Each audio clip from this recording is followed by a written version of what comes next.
Back at it again.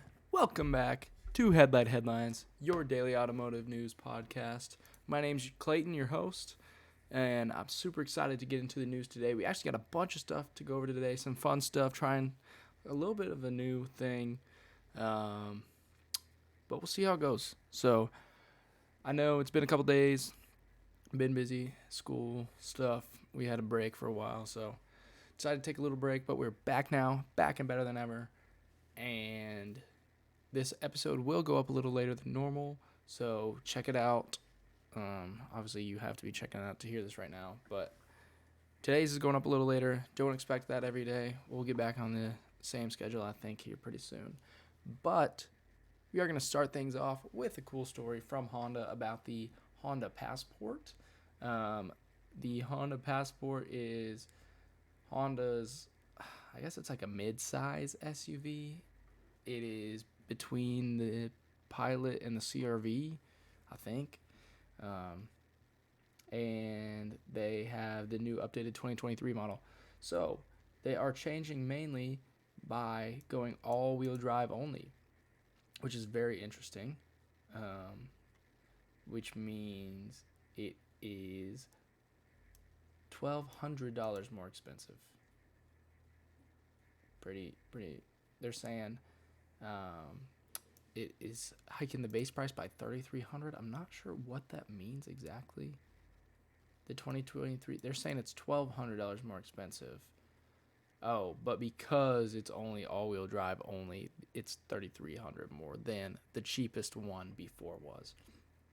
I like the Honda Passport. It's nice. One of my good friends has one actually. His is like the base model, and it's really, it's nothing special, but it's nice to say the least. So I like it. Having all-wheel drive only is cool. It's better for it. Obviously, all-wheel drive is better than front-wheel drive. So I think it's worth the little increase in price. But you don't really have an option now, so oh well. But besides that, it's pretty much the same. They do have the Trail Sport version, which is the more off-roady one that is being shown here in these pictures.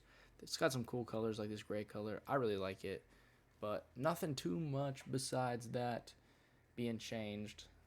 They just dropped the Sport trim, which was they dropped the EXL front-wheel drive version. So now it's just all-wheel drive, so it's better for off-roading people who want that stuff. Next up, we got a sad story because this used to be one of my favorite cars for a while. The Kia Stinger will roll into the history books next year, so they will be dropping the Stinger from the Kia lineup after next year, which is really sad. It'll bow out in April 2023, which kind of sucks. There's no replacement in the pipeline. But I think Kia will have a replacement. It might just not be right away. I love the Kia Stinger. It is such a great car. It is such a good value. Obviously, all cars are getting more expensive now, and I think it's still worth. But they used to be you could get them for like right under $30,000. You could get a Stinger for, and now I doubt you can get one for under $35,000. I don't know. I haven't checked in a while, but I love them. They're really nice. They've got some great colors. They had this orange color back in the day. Now they've got like this green color. It's so nice. I love it. They're saying that, they only sold 6,000 this year, which sucks. But I love the car. Sadly, it'll be going away. Obviously, that's kind of just how it is with performance sedans like this. They don't really sell all that well, especially coming from like Kia. People aren't taking them seriously, but it's a great car. Definitely worth. And I wanted one for a while, so maybe there's a chance I can get one in the future. And then next up, we have the updated Ford Escape for 2023. It's got a new refresh, and it's got some new trims and a higher price tag, of course, because every car has to have a higher price tag now.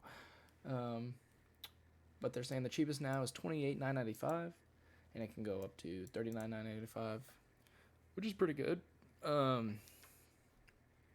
And I think it looks way better than the other one. Was like super bubbly, and now this one's a little more better. I think it's better. So it's only a little bit more, 300 more than the outgoing one, which I think this one looks way better than the outgoing one. I'm not a Ford person, but I mean, it would be a decent SUV. Not for me though, but good to see they're doing updates. It definitely looks a bit better than the outgoing one. And here we got another story from Honda, a teaser image about the Accord. So this is a teaser that Honda released the other day for the Accord, which is their midsize sedan. There's not really much info on it, but there's two images here. There's this one up front, which has updated styling, updated grille. I don't like the lower grille. The upper grille's fine. The headlights are better. They kind of look like the Civic ones a little bit, but not all the way. The back looks about the same as the other one. I'm not a big fan of the Accord. The Civic I love. Civic I love so much, especially the new one. The Accord I've just never really been a fan of. I don't know. Like, it's okay, but it's nothing crazy. This screen, though, looks really cool. They're saying it's got Google OS on it, which I think is really smart. It's got Google Assistant. It's got Alexa. It's really cool. It's a nice looking screen. They're saying it's got the largest touchscreen, 12.3 inches for Honda, which I think is cool. But besides that, we know nothing. Know nothing about the new Accord. And hopefully, I don't know. I just hate this like shape that it has for some reason. I just do. But like these taillights just look old and outdated to me, to be honest. The Civic is just so futuristic. The Accord is just not enough to keep up with it. Like, why would you buy this over the Civic? Because I definitely wouldn't. Even if it is a little bigger. Oh well, we'll see. And next up, we're going to end things off with a kind of fun thing we'll go through real quick. I know we didn't have a ton of news today, and I went kind of fast, but to be honest, there just wasn't a lot about those vehicles. We got the Passport getting all-wheel drive. We got the Stinger, which is going to be canceled. We got the new-looking Ford Escape, which just looks a little better, but that's about it. And the Accord, not much info, just some pictures, and I don't really like it. But now we got something fun. These cars should have never been killed off. These are cars we wish they still made, but stopped making for whatever reason. So let's see. Let me know your opinions about these, because I'm about to tell you mine. So here we go. First, we got the Honda Element. Okay, Honda Element. I agree with this. This should not have been killed off. This car would have been great in this market if it got a second generation. Especially if they made it like a 4-door, not with like the half doors. But this was a super unique car, and there's actually like a lot of people hate on this car, which is fine. You can have your opinion. I don't care. But there's a lot of people that love this car. These cars are super reliable. They're so tough, and it's just different. It's unique. It's got the fold down seats in the back, which is weird. But it's a pretty nice car. I like it. Next up, we got the Transit Connect. Nothing crazy. I don't know. FJ Cruiser, obviously. Great car. It's funny that both of the first three, or I guess we had the van, but this and the Element both have the half rear doors, rear hinge doors. It's funny. Obviously, this would sell so well today. Toyota would sell a bunch of them. It has 3 windshield wipers, which is very unique. It's got like the windshield is like very vertical, I think. Obviously, off-road people they eat these up. These are like 30 grand still. And if they had one now, people would be giving so much money for them. MR2, I love the MR2. MR2 is one of my favorite cars. Obviously, this gen is the least popular, but I think it's highly underrated right now as a mid-engine rear-wheel drive car. Um, they're like 10 grand still for like a decent one. You can find cheaper ones than that. I remember there's one I was looking at a while ago. There's like 6 grand, and it's definitely worth. I think you can drop this thing to the ground, get some wheels on it, and like it looks like a cute little car in this, but you can make them look nice. There's a guy I watch YouTube who has a nice one that he's been working on. Pontiac in a hole. Yep, we miss Pontiac. Love the G8. Love the GTO. Oh, I miss it so much. I want a GTO so bad. There's so many cars that I want, but a GTO is definitely pretty high on my list. The early 2000s one for sure. But yeah, the Solstice. Miss the Solstice. The American Miata. It would be nice to have something like that, but we don't have it. The Ford Flex. These cars are actually nice. They're weird, but they're nice. And there's a twin turbo EcoBoost one with 360 horsepower, which is insane. Definitely an odd car. Not the worst though.